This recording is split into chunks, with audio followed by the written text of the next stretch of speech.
She reached up to the sky of stars and caught the red-hot light of the North Star.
Good afternoon and welcome back. You know, about 10 days ago, U.S. Secretary of Defense Pete Hegseth said that the war between Ukraine and Russia, quote, must end, end quote, and that Kiev joining NATO is unrealistic and that the U.S. will no longer prioritize European and Ukrainian security. Quote, to be clear, as part of any security guarantee, there will not be U.S. troops deployed to Ukraine, end quote. Also, Kyiv should abandon hopes of winning all its territory back from Russia and instead prepare for a negotiated peace settlement. Against this backdrop, Ukrainian President Zelenskyy will meet President Trump in Washington on Friday to sign an agreement on sharing his country's mineral resources. Sounds like another land grab to me. Let's connect some dots and find out.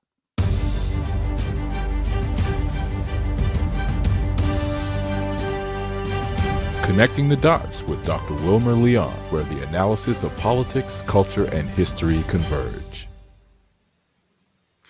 Welcome to the Connecting the Dots podcast with Dr. Wilmer Leon, and I am Wilmer Leon. Here's the point. We have a tendency to view current events as though they take place or occur in a vacuum, failing to understand the broader historic context in which most events take place. During each episode, my guests and I have probing, provocative, and in-depth discussions that connect the dots between these events and the broader historic context in which they occur, thus enabling you to better understand and analyze the events that are impacting the global village in which we live. On today's episode, the issue before us is understanding Trump's tactics as articulated by Steve Bannon of flooding the zone in the midst of all this chaos. Is there actually peace on the horizon in Ukraine? For insight, let's turn to my guest. He's a professor of political science at the University of Rhode Island, author of a number of books, the latest of which is The Tragedy of Ukraine, What Classical Greek Tragedy Can Teach Us About Conflict Resolution. And he's also the author of some great articles such as To End the War in Ukraine, Expose Its Core Lie. He wrote that with Professor Ted Snyder. NATO's 75th anniversary is a good time to reflect on lost opportunities that still haunt us today with Ted Snyder, and Russia, Ukraine, and lasting peace in Europe. He is Professor Nicolai Petro. Welcome. Nice to see you again, Wilmer. Always a pleasure. Always a pleasure. And I've been looking forward to this conversation all week. So let's start with tomorrow and then work our way back. Ukrainian President Zelenskyy is scheduled to meet with Donald Trump in Washington tomorrow to sign an agreement on sharing Ukraine's mineral resources. Zelenskyy has described the bilateral deal as preliminary and said he wants further agreements, which include U.S. security guarantees to deter renewed Russian aggression. But President Trump has said the U.S. would not provide guarantees, quote, beyond very much, end quote, saying the responsibility should instead fall to Europe. What, in your opinion, is going on here, Professor Petro? So, I don't know. You chose your words so delicately. Well, I'm not sure I would call it a sharing of anything. okay. So, from what has been leaked about the actual document, and we don't know the accuracy of those preliminary texts. Mm-hmm. The amount of the amount involved will be $500 billion. Ukraine will, over a long period of time, pay back twice as much as invested, so $1 trillion. And as you said, Zelenskyy is hoping to make deals to not reverse, but modify this deal, presumably as he's flying over, or maybe interpreted differently on the way back. You know, when you look back in Ukrainian history, there's a very long history of Ukrainian leaders sending one set of agreements, and then when they get back, saying, "Well, that's not what we meant at all. I guess we'll need to go back to the negotiating table." You see, what they think they've done is they have their interlocutor this way on the hook, and it's like they were about ready to celebrate this great deal, and then Ukrainians say, "No, wait a second. What we actually meant was this and that." And you know what a good deal you're getting. It's just that we want to refine it a little bit, and sometimes it works, and sometimes it doesn't. Depends on the relationship between the parties. The most notable example of this in Ukrainian history was the agreement to join Russia after the Pereyaslav agreements between Russia, the Russian Empire, and the Ukrainian Hetmanate in the 17th century, middle 17th century. And this process kept going on and on, with the hope that Russia, in this case, would come in and defend Ukraine against the territorial expansion at that time of Poland into Ukrainian territory. And eventually, Moscow said, "Sorry, but the only way we're going to defend you is if you become part of Russia." End of story. And that's what they eventually agreed to. Okay. So, one of the things that has confused me about this conversation about the mineral deal is Trump talking about, well, Ukraine has to repay us. Right. And so I'm sitting here listening to this and I'm saying, well, so if I get this right, the United States used Ukraine as its proxy to start this fight with Russia. Ukraine has just been decimated, gotten its hind parts kicked all over the map. And now Donald Trump says, for us decimating your country, for us having thousands of your soldiers killed, basically turning a huge part of your country into a wasteland, we now want you to pay us for doing this. Help me understand that logic. Well, I think the logic is that was then, this is now. Well, hasn't Trump pulled this stunt a number of times? That was the Biden administration. Now you're dealing with the Trump administration. That was America then. This is America now. And everywhere, he doesn't seem to feel at all bound by the agreements of previous governments, in previous U.S. administrations. And that, of course, is a problem in diplomacy, and it's a problem for our allies. Mm-hmm. it's much less of a problem for America's antagonists and potential enemies, because they never expected us to abide by our agreements anyway.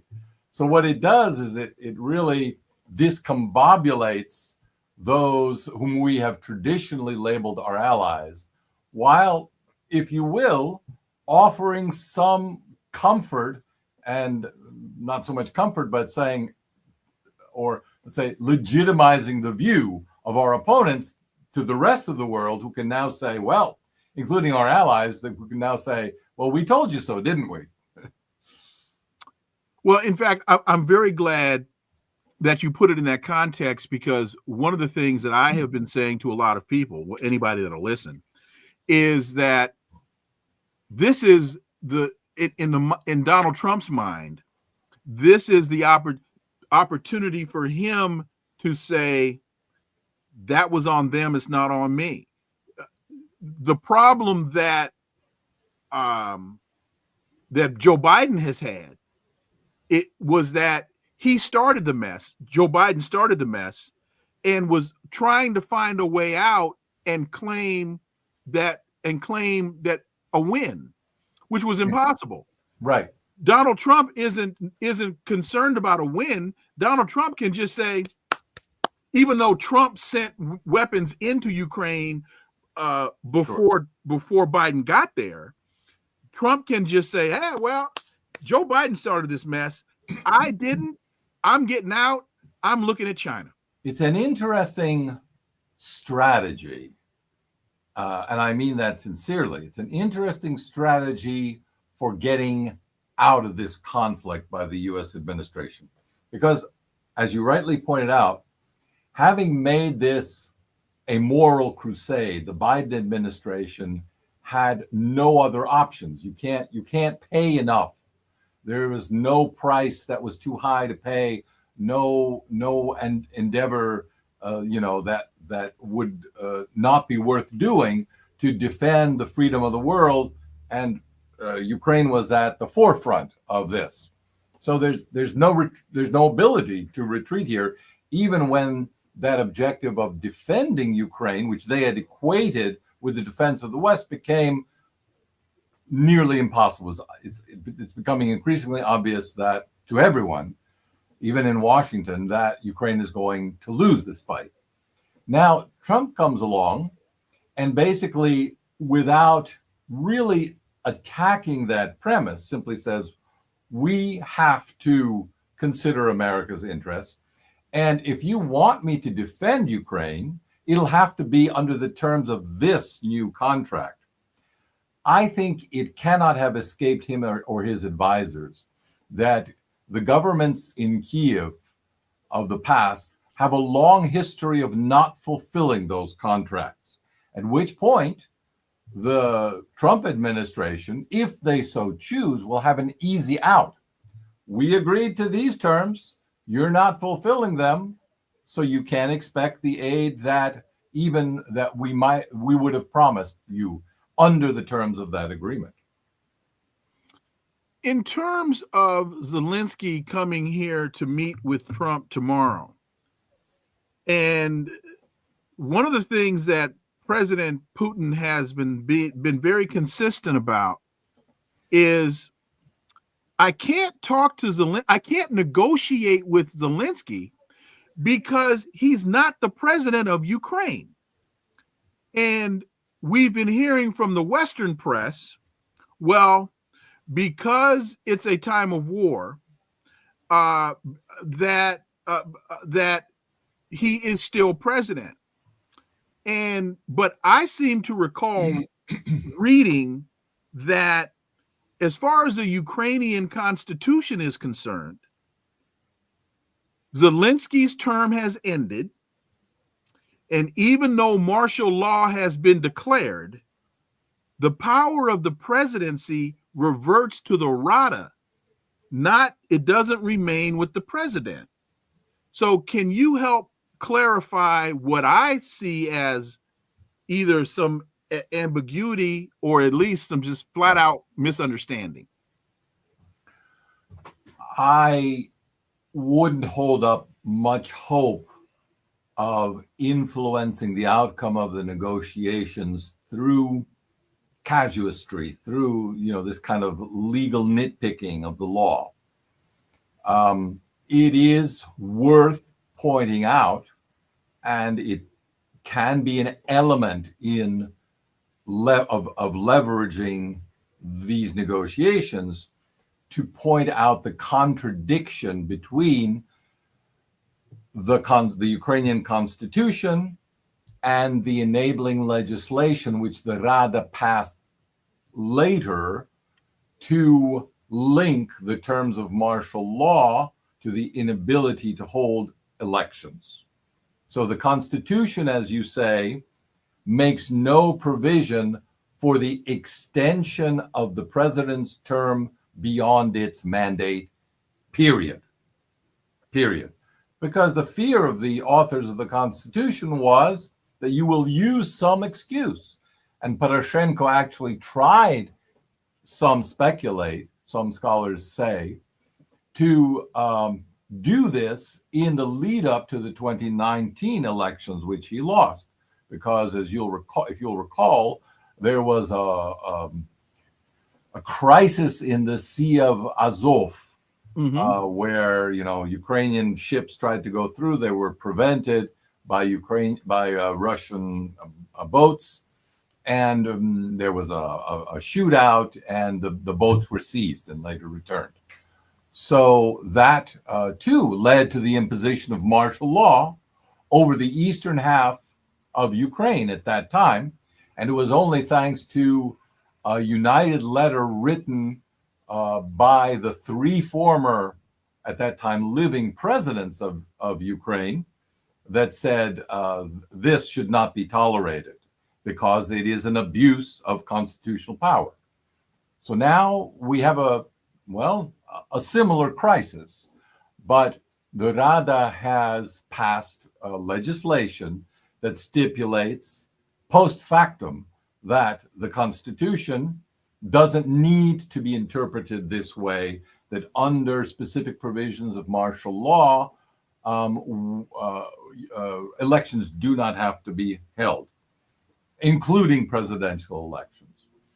What is interesting about that is in addition, this week, the Rada passed more legislation that stipulated that elections, including presidential elections, are to be held not when there is a ceasefire, not when martial law is lifted, but specifically when a stable and long-term peace is negotiated.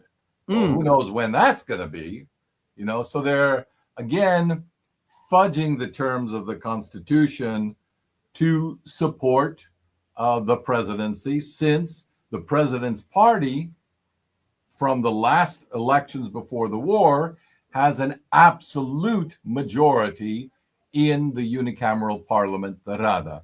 So they can pretty much write the laws to suit their own political agenda, which they have been doing for the past 3 years. So let me do this. Let me ask this question, and then your video has frozen. So I'm going to ask you if you can log back in. Okay. And while let me ask this question, and we'll come back to it. So if I understand your answer, the Constitution still reads that the power reverts to the president. Can we do this part while it's being recorded? Well, no, you're being recorded. Oh, okay. Yeah, I don't need to log in? No, you do need to. We've gotten the audio, the video. We're getting audio. The video has frozen. Oh, why don't we? Shouldn't I log in first? Okay, that's fine. That's fine. So go ahead and log back in. So folks, this is why you listen to people like Professor Nicolai Petro, because you're getting analysis here that Western media just won't give you, because and So what I did was I just there we go. Hit that link again. You're great. You're perfect. So if I interpret your answer correctly, and thank you, Kevin Baptiste, for that super sticker. The Constitution in the Ukraine has not been amended. Yes. Okay, so the Constitution then still holds that the power of the presidency reverts back to the Rada.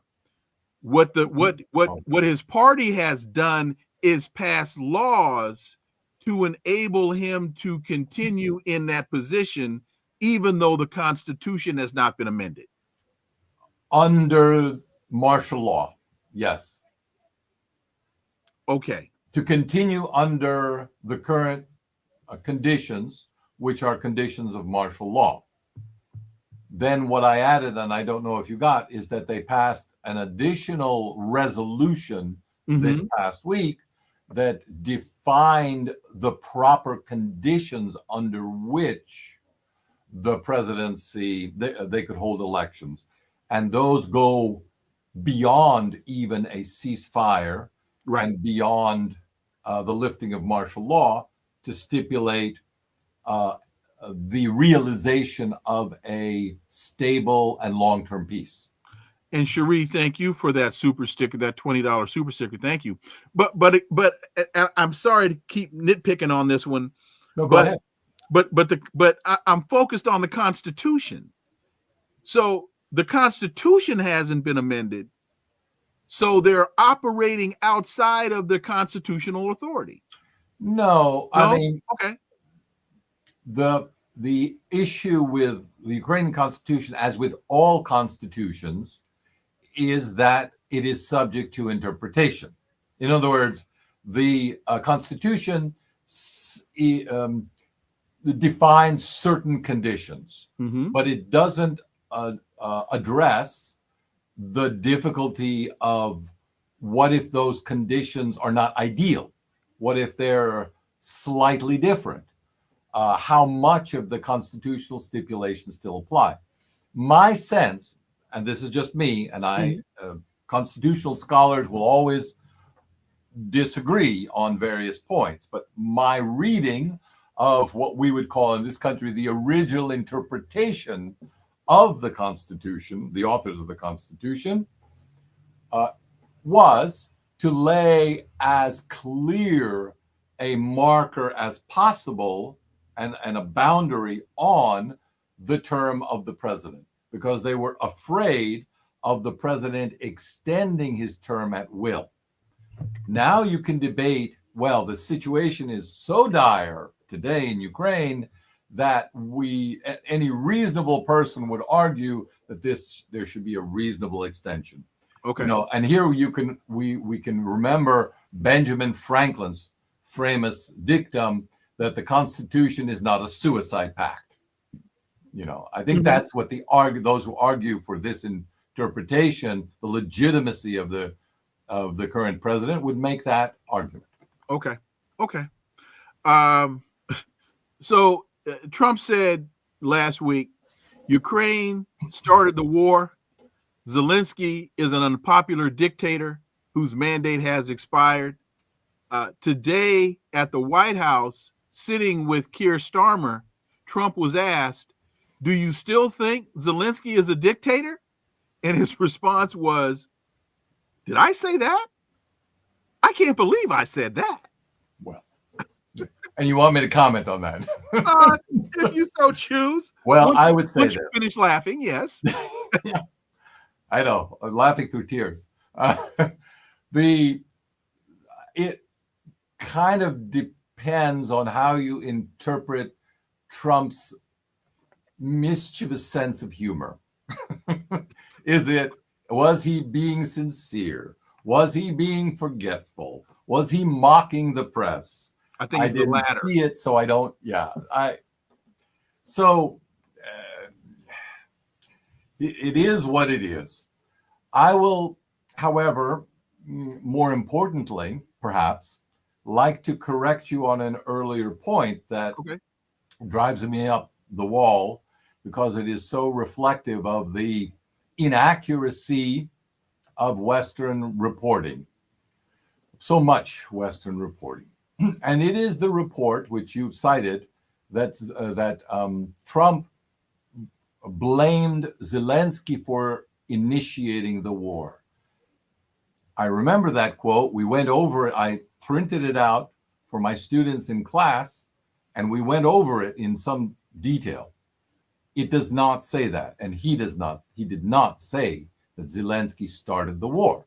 The actual quote says, he, meaning Zelenskyy, Trump speaking, and saying he should never have allowed it to begin, which I think anyone familiar with the context of what happened before February 22 was clearly an indication, or a reference, I should say, to the Minsk II Accords, which had been negotiated and were languishing for 7 years. Mm-hmm. And I think he, with that statement, is pointing out, well, why didn't you reach the agreement that you signed? Why didn't you implement it? He was asking Zelenskyy rhetorically. Mm-hmm. And that's what he was referring to. Why did it need to begin as a military, as a full-scale war, I should say, Mm-hmm. rather than ending the skirmish entirely? To this day, it might surprise your listeners to learn, but the UN figures just came out on this very recently. Leaving the military deaths aside, the number of civilian casualties estimated, so civilian deaths in Ukraine, is still lower at this point than the civilian deaths that had taken place between 2014 and early 2022. In other words, during this prolonged period in which the Ukrainians were engaged in what they called initially an anti-terrorist operation in the east. That cost 14,000 civilian lives, whereas the current conflict in Ukraine over the last 3 years has cost, very sadly, as just over 12,000 civilian lives. Mm-hmm. And of course, many, many more military casualties. And to your point about Trump referencing Minsk, to give even more validity to the point, President Putin said on numerous occasions to Joe Biden, why won't you implement Minsk? All you have to do is implement Minsk. We've already negotiated this thing. Just implement Minsk.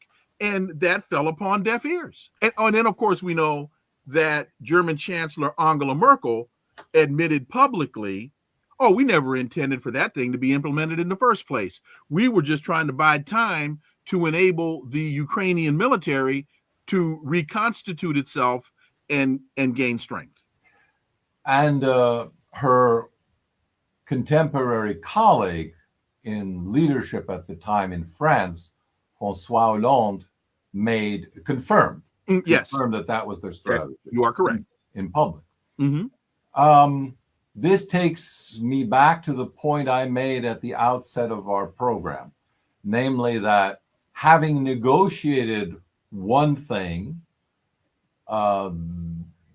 Ukrainian leaders will, on occasion, go back and revisit and reinterpret those, saying, well, those terms that we actually agreed to and signed, are no longer the ones we wish to fulfill. And not having pressure at their backs to fulfill those terms, they find it easy to renege on them. In listening to Trump today, and I know you didn't hear the press conference, but in listening to him today, and he's now talking about getting the mineral deal signed, and he's saying that the peace agreement is he's making great progress. Do you think that he's operating here, and this is your opinion, do you think that he's operating here with some agreement or understanding with President Putin, or is he trying to act like fight promoter Don King did when he was trying to promote the Thriller in Manila? King told Muhammad Ali he had Marcos already signed. He told Marcos he already had Ali, and he didn't have either of them. But he kept using those positions to pressure both into signing the deal. Not now, we know you can't pressure Putin into doing anything, but at least in Donald Trump's mind, do you think he's operating with some latitude with Putin, or is he trying to play both sides against the middle? Why not do both? Okay. Sometimes one approach makes sense, particular to a I don't know what the word is. You know, there are good words for negotiating. There are awful words for a negotiator. And Trump, in his negotiating career, seems to have spanned the entire spectrum, which suggests that he has learned something along the way. And it very much depends how he approaches a negotiation, very much depends on his estimation of the partner across the table, the negotiator across the table. And we can begin to gain a sense of his perspective by listening to the offhand comments that he makes on the side, on the side of an event, or that one overhears. For example, when he says things along the lines of Zelenskyy doesn't have any cards to play, or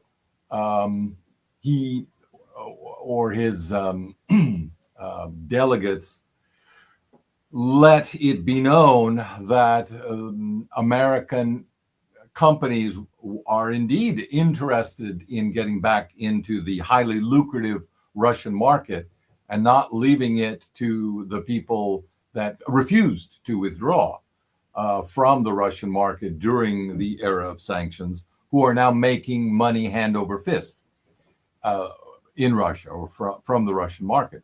And secondly, he has to realize, it has to dawn on him. He being Trump.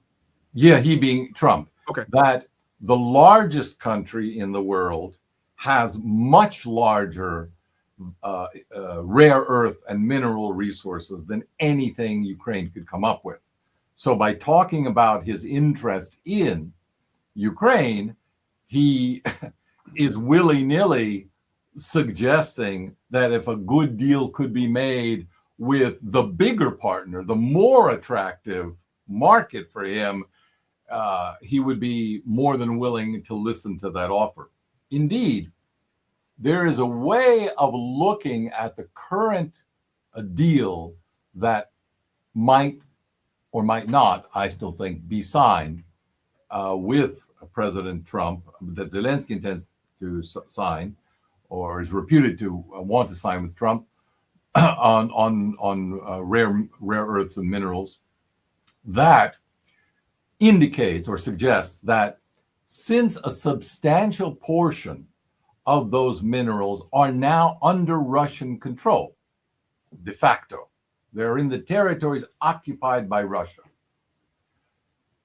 the signing of such a deal cannot actually be realized, and it would be impossible for Ukraine to fulfill its terms without essentially allowing those regions currently in Russia to begin to sell and allow the exploitation of, for commercial purposes, those mineral rights, either through Ukraine or through third parties or through whatever deals the Russian government makes with the United States.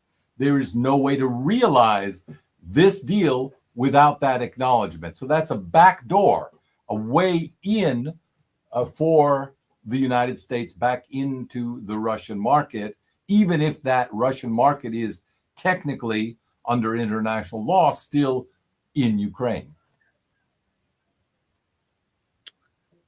In your opinion, how do you think Putin and Foreign Secretary Lavrov are looking at this? Mel, thank you for that, very much for that super sticker. Again, just your expertise, your insight. I don't know if you've spoken with President Putin over the last couple of days, or if Lavrov gave you a call on his way to get a hamburger. But how do you think they're looking? Are they sitting back thinking this is theater of the absurd, that this is kabuki theater, or are they sitting back taking copious notes or are they sitting back saying, "Go ahead, Donald, God bless you, hope you get something done"? How do you think they're looking at this? Any responsible political figure, and for me, Foreign Minister Lavrov and Putin and many of the people at the top of the Russian leadership are classical examples of responsible statesmanship, by which I mean defending the priority of their own country's national interest. Mm-hmm. What that would require at present is you never write off any statements by other officials. Mm-hmm. If whoever is president of the United States, it matters what they say, not because of who they are or how much they won the election. All of that is irrelevant, or their personality even. As Bismarck famously said, it doesn't matter what another leader's personality is, because we are pursuing eternal interests, the national interest as we understand them in perpetuity.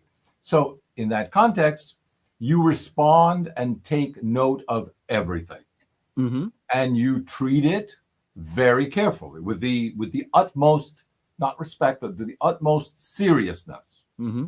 And there's a lot of diplomatic strategy that goes with that. You don't have to blast someone out of the water if you disagree with them. You say, "We respectfully disagree," or "We will take that into consideration," or "We will respond at a time of our choosing," and lots of ways that get you around the need for a confrontation. And so that's, I think, the strategy that the Russian government is pursuing right now. They are in a listening mode. They are taking into account everything that is being said. Often in such circumstances, and it's certainly not unique to the U.S. administration or to the Trump the U.S.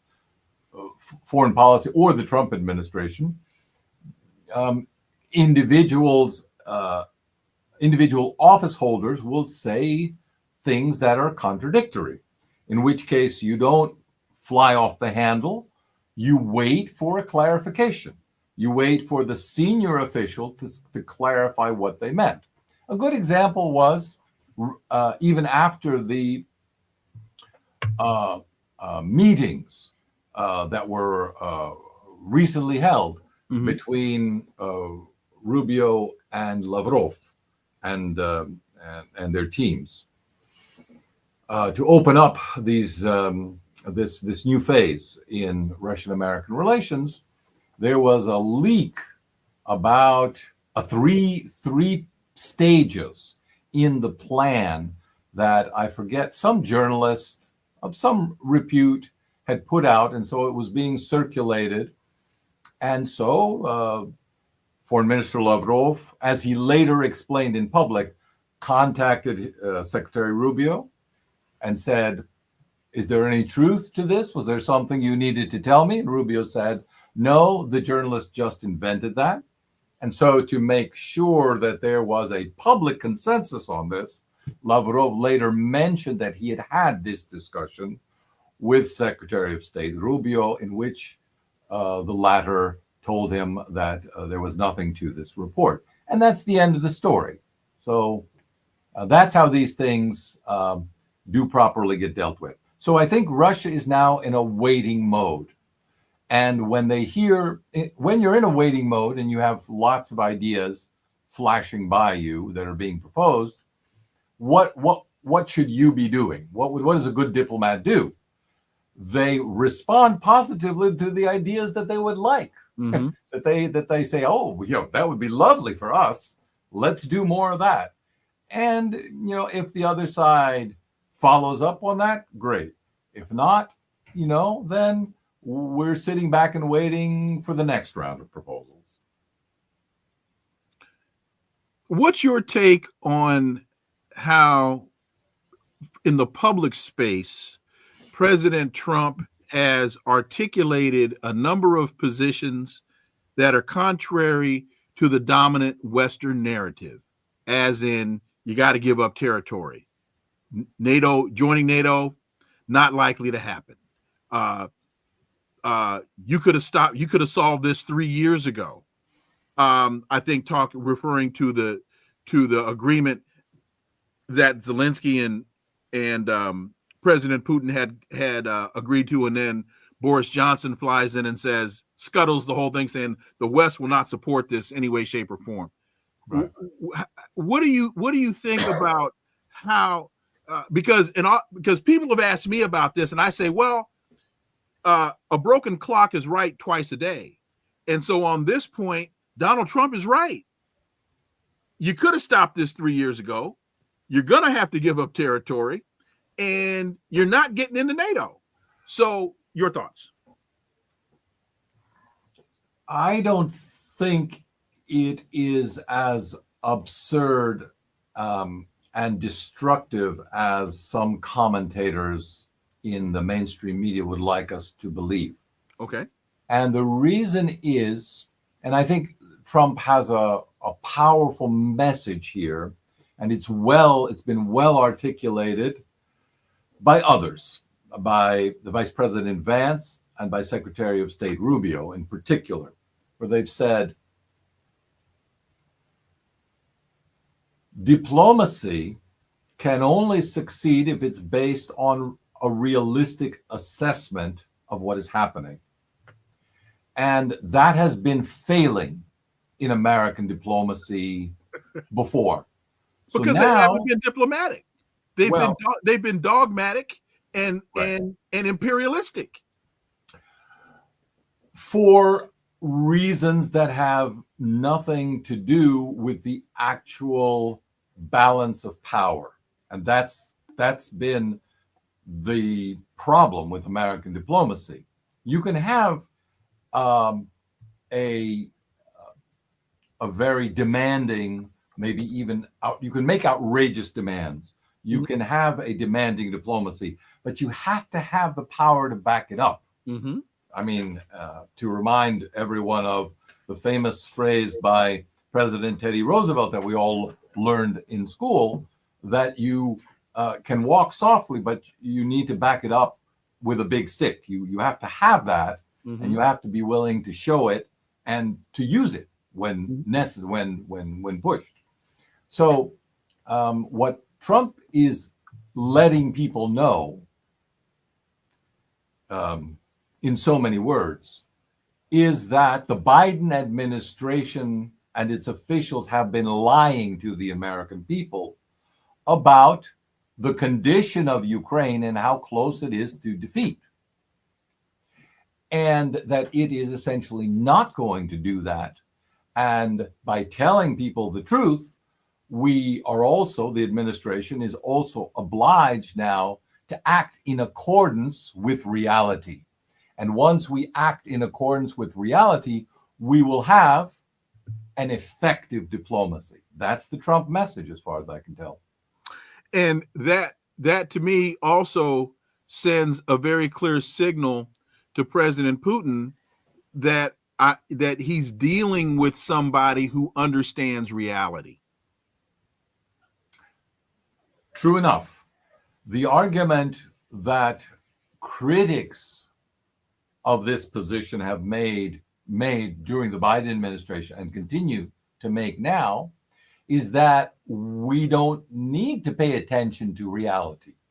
We can just continue to pretend that Ukraine is going to win, and we can convince ourselves that we are doing something noble without accomplishing anything practical.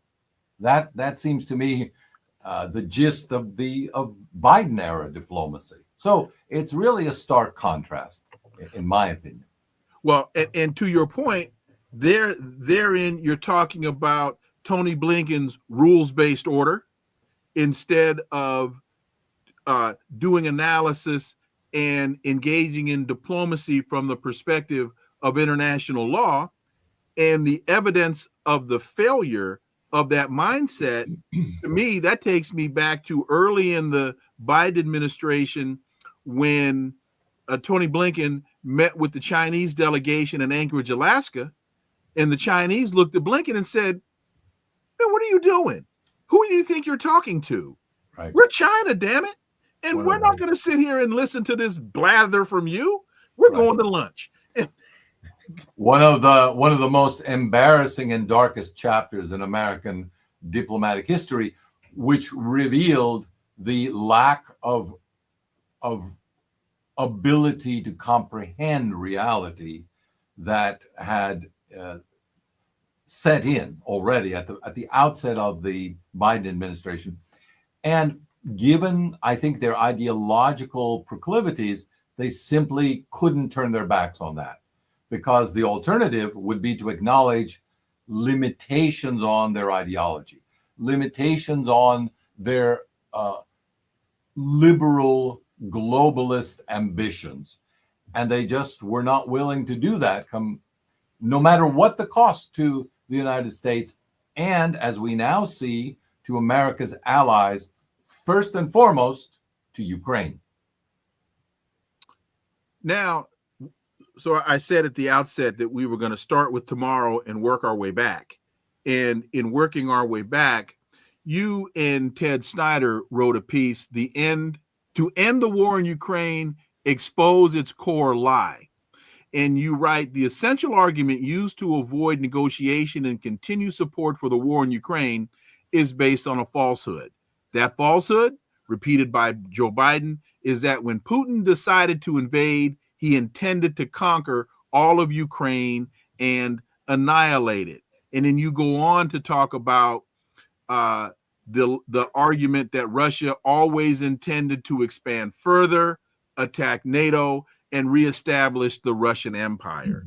Can you please help,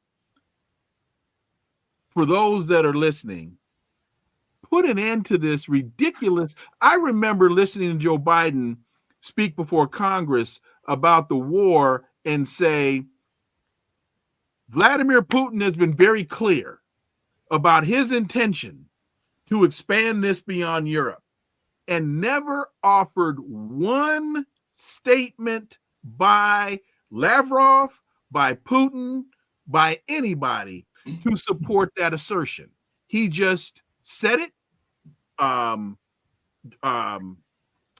Secretary of State would make the same assertion, never offering one scintilla of evidence to support the allegation.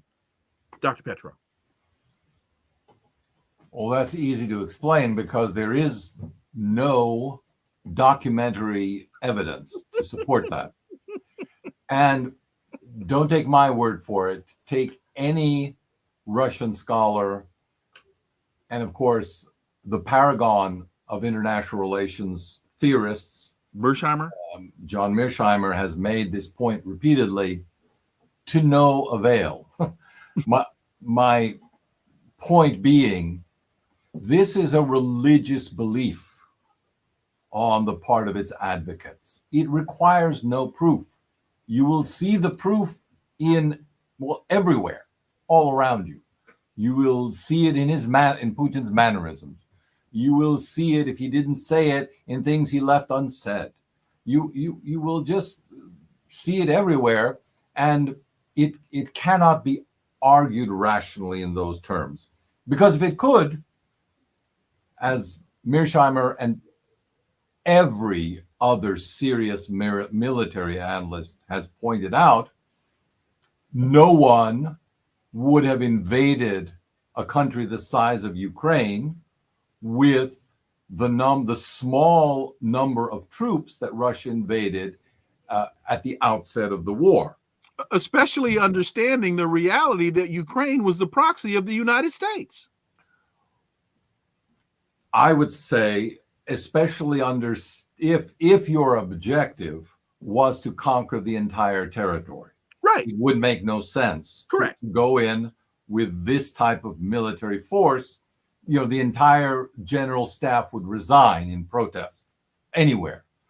But it does make sense if your objective is to threaten and hope for a military coup in the capital that would allow for a change in government and hopefully immediate negotiations. As a matter of fact, another corollary point in support of the view that this was not an effort to conquer Ukraine as a country, but rather an effort in what the famous military theorist Karl von Clausewitz argued. It was politics as an extension of war, or war as an extension of politics. Right. Yeah, was that as a result of this of a minimal application of military force, one might, there's never any guarantee, of course, but hopefully might be able to achieve, this was Russia's hope, a political transition in Kiev, which could go one of two ways. Either it could lead to a pro-Russian government, or it could lead simply to chaos in Kiev, which would also be to Russia's military advantage in this circumstance. But they proved to be incorrect. Russian military and political analysts proved to be wrong in this assessment, and they have had to elaborate rather quickly a new strategy, which is the current strategy, which they're now pursuing, which is a war of attrition, leaving open-ended how far they will go, which again is a sensible political framework in which to pursue this military strategy. You would never say, we'll achieve this and then stop, because then you would send all of your defenses to prevent that one thing from happening, and thereby prevent any negotiation. So you leave the negotiating room open while putting maximum political pressure on the field. One of the President Putin has been very, very clear in his security demands over the last, we could pick a whole span of history, but I'll just say the last 4 years. He's been very, very clear. When he and Biden met in Geneva, I want to say that was June or July of 22. He was very clear. It would be 21. 21, thank you. Okay. He's been very consistent. And one of the elements that he's mentioned is the denazification of the Ukraine. How does that fit into the conversation? Because I don't hear Donald Trump talking about that. Where does that fit into this into the process? Well, denazification is one of the terms that is hardest to explain. But it really shouldn't be, because it is a term and a phrase that comes to us in and is used in international law from the Nuremberg trials. In essence, it boils down to this. Russia has long called on Western nations to investigate human rights abuses in Ukraine. illegal killings, crimes committed by Ukrainian authorities, and restrictions imposed on Russian speakers in the East. When I use the term Russian speakers, I don't want to, I'm not saying that these are people who only speak Russian. Pretty much every Ukrainian speaks Russian fluently still. But the issue is people who have defined themselves as Russophiles, who identify culturally with their mother tongue, which is Russian, even though they live in Ukraine. And they argue that perhaps as a minority, but in any case, they have as much claim to live as citizens of Ukraine with their culture, Russian language, Russian culture, the religion of the Orthodox Church, the Ukrainian Orthodox Church, which is closely aligned with the majority of Orthodox churches in the world, including the Russian Orthodox Church.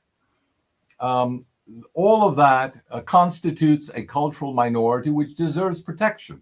And that is a minority which is directly under attack by the regime in Kiev because of policies that Putin and supporters of Russia summarize under the heading of Nazification. Why do they call them policies that are akin to Nazi? Well, because for one thing, most importantly, it is a term that most people in the former Soviet Union who grew up there will recognize. They will recognize it and have a visceral emotional reaction to it. In principle, Russia probably, some people in Russia probably expected that using that term would also evoke a similar visceral reaction among Western leaders and especially Western liberals who would be aghast at having these kinds of policies in their own countries. But that has not been the case. So what he's doing is essentially highlighting the similarities of these policies to policies that Ukraine has pursued officially pursued in recent years, and which derive their legitimacy in Ukrainian history from the nationalist organizations in Ukraine during the interwar period, so between World War I and World War II, and during World War II, and for a period after even World War II, when these Ukrainian nationalist groups, in an effort to secure the independence of their country, allied with Nazi Germany. So that is another reason why Putin has argued they should be put in the same category as Nazis of yore.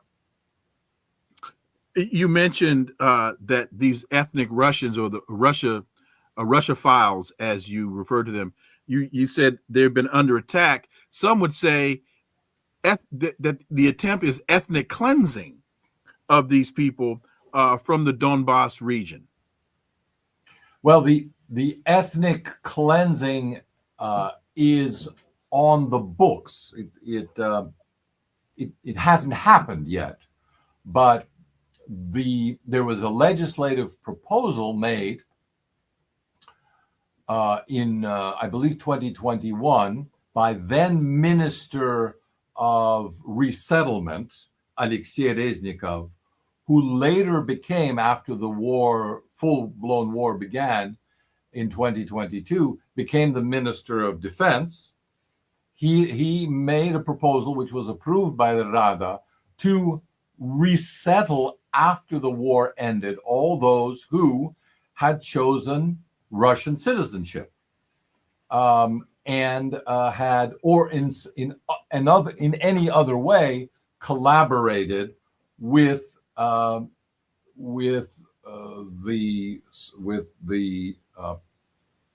Russian occupying forces, either in Donbass or in Crimea.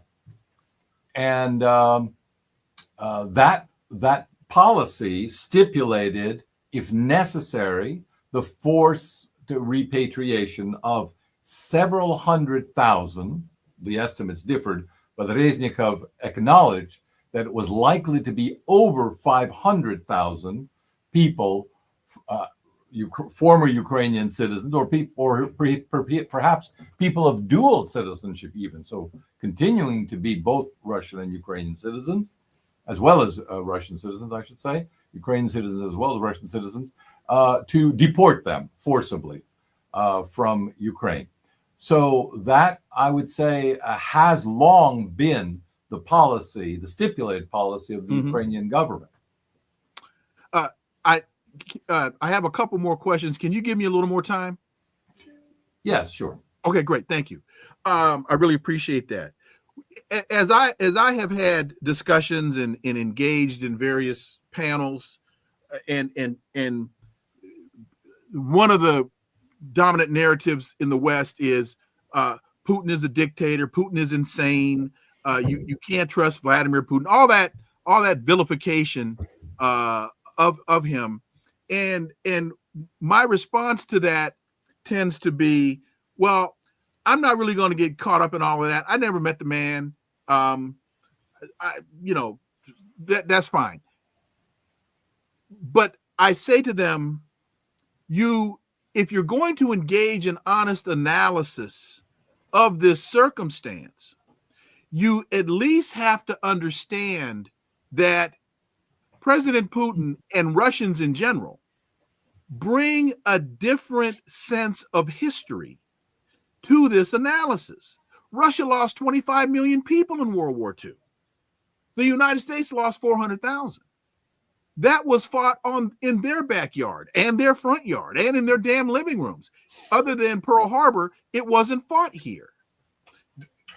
So they bring a whole different understanding of history. We could not have won World War II if it hadn't been for the sacrifice of the Soviets. So if you don't understand that, you'll never come to an understanding of the reality.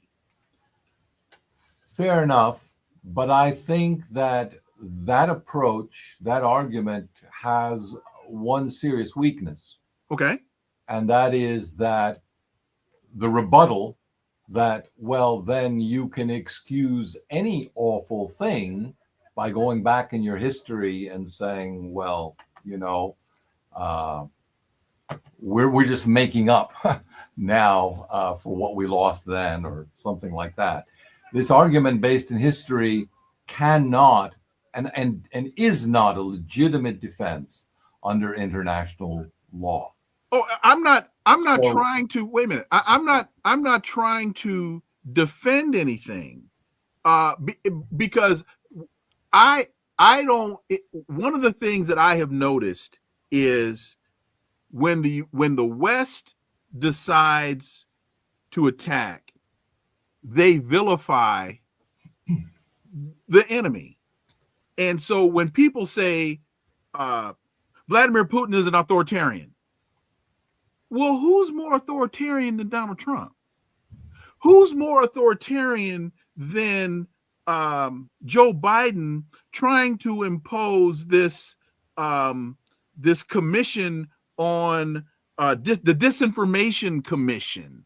I mean, so I say that I'm not trying to get into a tit for tat who's more authoritarian than somebody else. What my point in going back in history is saying, if you don't understand what these people have been through, you have a very hard time understanding their position. And if you can't understand their position, how do you negotiate? I don't disagree with anything that you've said. Okay. But I don't think it sways many people away from thinking as they've thought before. Oh, I agree with that too. And but here's what Trump has done to undercut the authority of the arguments that he disagrees with and that allow him to pursue policies that are very different. He says very simply,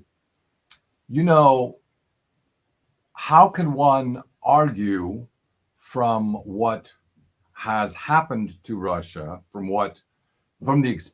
NATO expansion up to Russia's borders, that he didn't have some justification for responding, for seeing that as a threat? So you see, by acknowledging the possibility of something that others refuse to consider, namely that NATO itself could be seen as a threat by someone not in NATO, that undercuts the presumption that NATO is nothing else but a benign actor in the world. And you can do this, and it's a realistic case to make for anything that is portrayed only one way in the world, as a unique good or a unique evil. All of our best philosophers and statesmen have always understood that there is no absolute good and no absolute evil in the imperfect and fallen world in which we live. We all suffer, and we all contribute in our own ways to different degrees to the imperfections and chaos and hurt that exists in the world. And the way to begin healing, if we want to heal, is by turning inward and by saying, well, what have I done to contribute to the situation that we now find ourselves in, where this person on the other side hates me for who I am as much as, or more perhaps, than for what I've done to them. And because when you hate somebody for what they are, it's precisely because, as you point out, you have made no effort to put yourself in their shoes to understand why they think the way they do. And dialogue, negotiation, peace itself rests on building that foundation. Two more questions. You have a piece in the Nation. NATO's 75th anniversary is a good time to reflect on lost opportunities that still haunt us today, the broken promises that led to war. And I don't want to go through all of the promises unless you want to. No, but I wanted to start with the first one, which not 1 inch to the east. The war in Ukraine is being fought in part over Ukraine and Russia's need for security. On February 9th, 1990, then Secretary of State James Baker offered Gorbachev a choice: unite Germany or an independent Germany outside of NATO, or a united Germany connected to NATO, but with the guarantee that NATO's jurisdiction will not spread east of the present boundary. That seems to get conveniently eliminated from the analysis. How significant is that, Professor Petro? And you just referred to that in passing. Right. How significant is that, Professor Petro? So that article makes the point that there is a long history of diplomatic duplicity by the West with respect to the USSR and its successor state, the Russian Federation.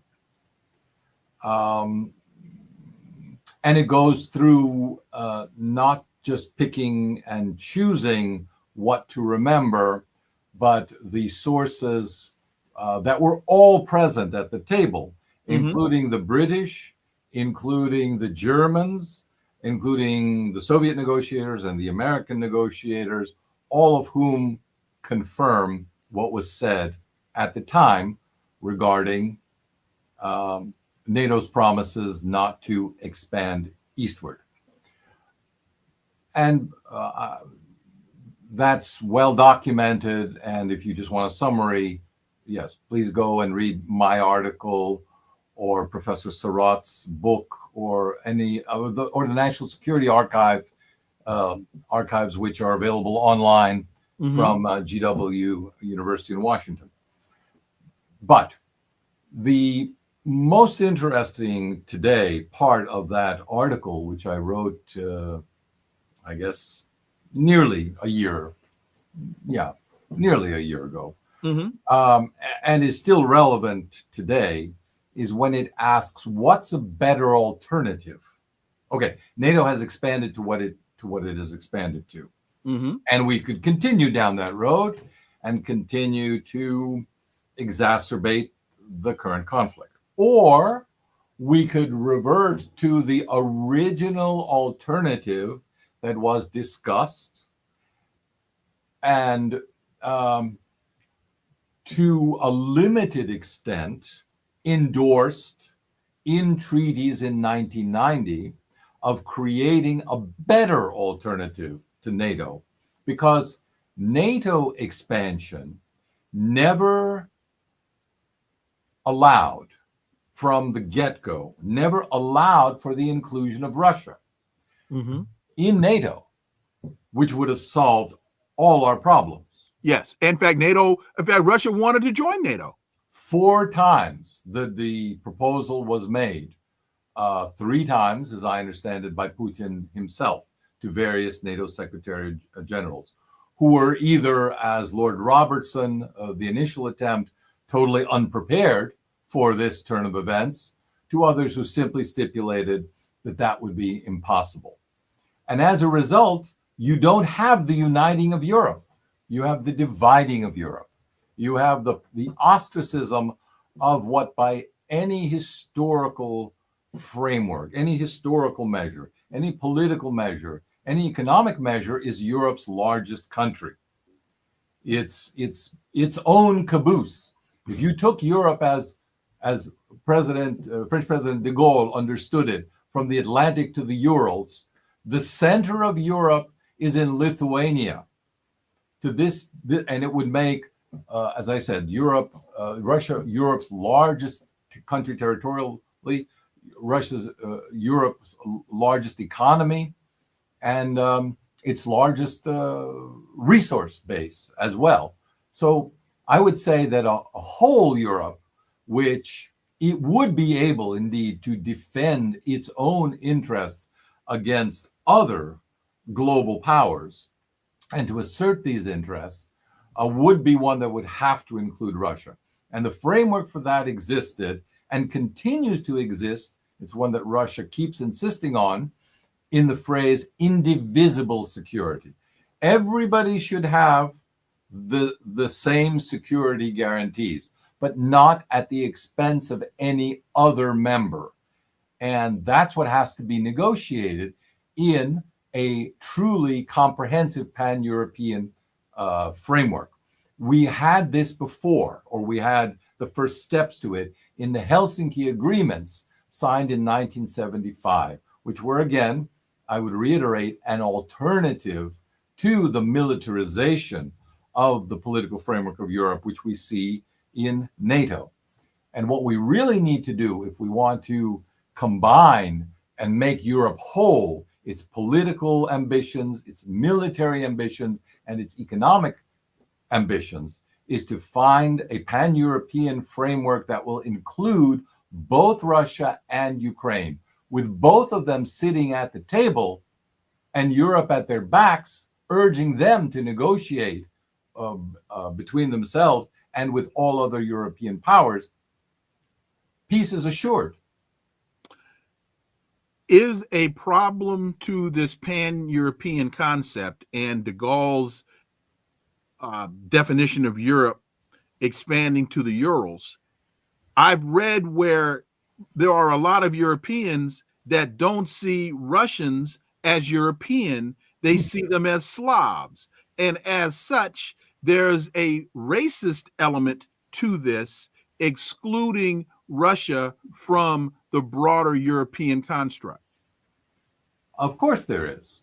Just as there is a racist or colonial heritage in the British Empire and the French Empire and the Spanish Empire, and the attitude toward Jews and Gypsies and other people, and a lesser known component of the racial policies that Hitler pursued in Eastern Europe Mm-hmm. was the designation not just of Jews with the Star of David, but of Slavs, and particularly Russians, with the three letters Ost, O-S-T, that they had to wear in the camps to separate them.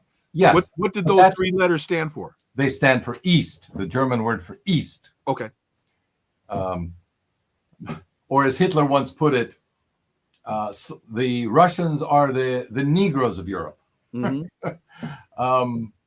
So yes, but that's not what we're hopefully moving toward. I mean, that's not what we're aspiring to, is it?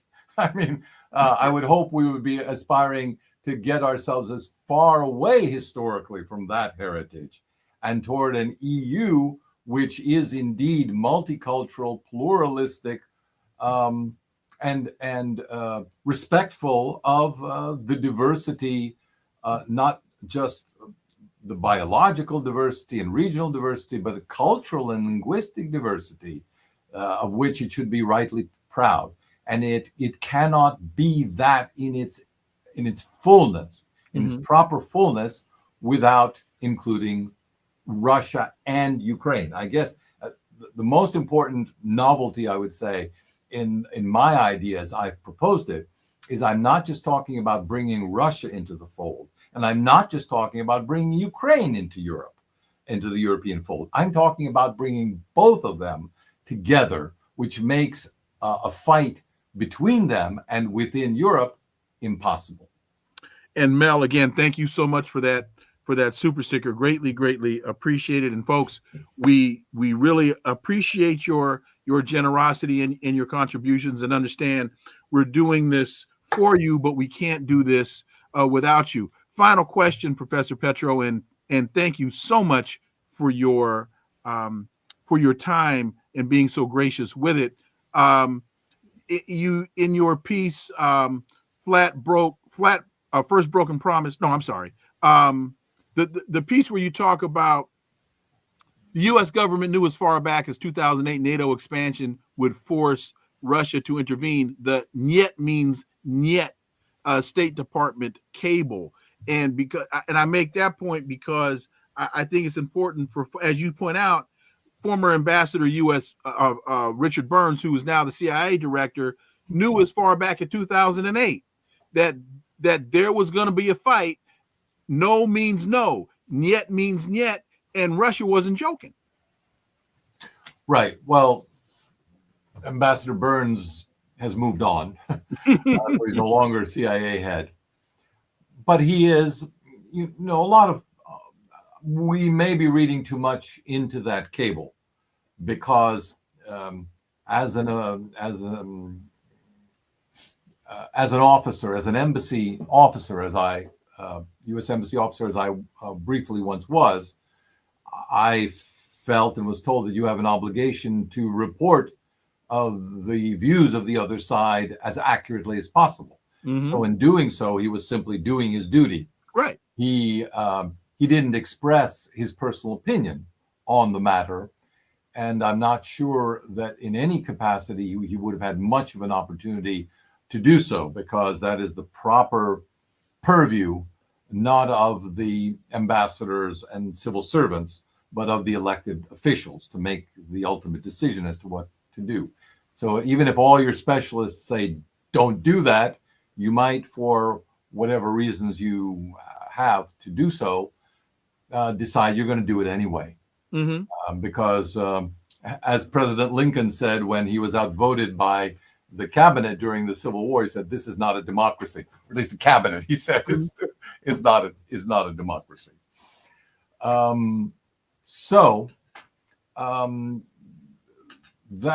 That issue, yes, Russia's position was well known. Russia's position not Russia's position. Let me take that back. The position of the people in Crimea on the legitimacy of their belonging to Ukraine, and whether they wanted to belong to Ukraine or ultimately wanted to establish closer ties with Russia, was also well known prior to 2014, and is reflected accurately in the cables of British and American embassy personnel who visited Crimea in the early 2010s. So none of this is surprising. It was just ignored. And I'm not sure anything can be done about that. In other words, it will always be the case that politicians have agendas, and professional expertise, when it aligns with that agenda, is listened to, and when it does not align with that agenda, is ignored. Always has been, always will be. Professor Nicolai Petro, sir, thank you so much. Greatly appreciate you as always. You are so gracious when I call, and really appreciate it. My audience, I know, got an awful lot from this conversation today, and look forward to having you back. Thank you, Leon. Folks, thank you so much for listening today to the Connecting the Dots podcast with me, Dr. Wilmer Leon. Stay tuned for a new episode tomorrow. Francois Ndengue will be my guest, and we've got a lot to talk about. We'll be talking about Macron's visit to the United States and what does that signal relative to Europe. We'll be talking about this new report that DOGE has released information indicating that USAID has been involved in undermining the government in Mali. And we'll see what turns out as it relates to Zelensky's trip to Washington tomorrow to talk with President Trump. We'll see if a deal gets done and what all that entails. Follow, subscribe, leave a review, share the show. Follow on social media. You can find all the links below in the show description. Remember, this is where the analysis of politics, culture, and history converge, because talk without analysis is just chatter. And what you just heard from Professor Petro was straight analysis, no chatter, folks. See y'all tomorrow. Until then, I am Dr. Wilmer Leon. Have a wonderful day. Peace. I'm out.